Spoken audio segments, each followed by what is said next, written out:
In 1995, David Justice's batting average was higher than Derek Jeter's. In 1996, it was higher again. But combine the two seasons and Jeter finishes ahead. The same two players, the same statistic, and a reversed winner. How can an average do that? Start with the seasons kept separate. In 1995, Jeter had 12 hits in 48 at-bats, 250 per thousand, or .250. Justice had 104 hits in 411 at-bats, .253. Justice is ahead, but only by 3 thousandths.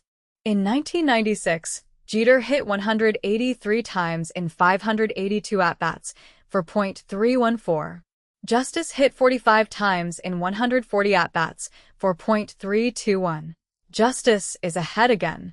If you simply compare the two displayed percentages, the answer looks settled. But a batting average is not the average of two percentages. It is total hits divided by total at-bats. Jeter's 1996 season supplies 582 of his 630 combined at-bats. Justice's 1995 season supplies 411 of his 551. Those large denominators are the weights hidden behind the word average. Now add the numerators and denominators.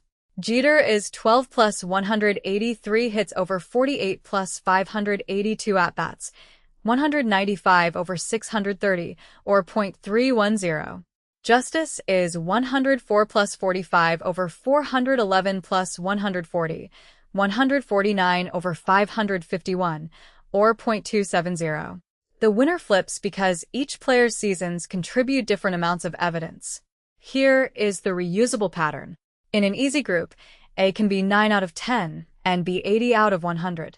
In a hard group, A can be 1 out of 100 and B 0 out of 10. A is higher in both groups.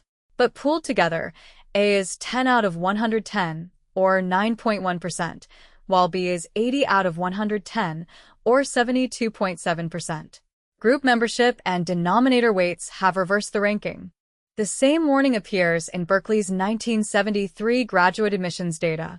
Across 6 departments, men's pooled rate was 50.3% and women's was 30.4%. Inside the departments, women's rate was higher in 4 of the 6.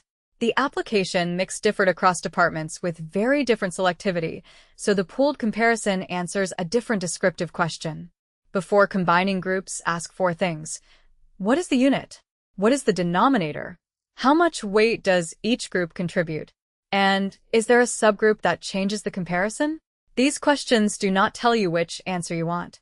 They stop you from silently changing the question. Simpson's paradox is not magic, and it is not a license to distrust every average. It is a warning about aggregation. A pooled number is a weighted mixture, and a weighted mixture can reverse a within-group pattern. Keep the groups visible long enough to decide what comparison is fair.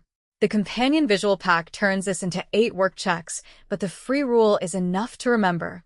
Never pool before you inspect the weights.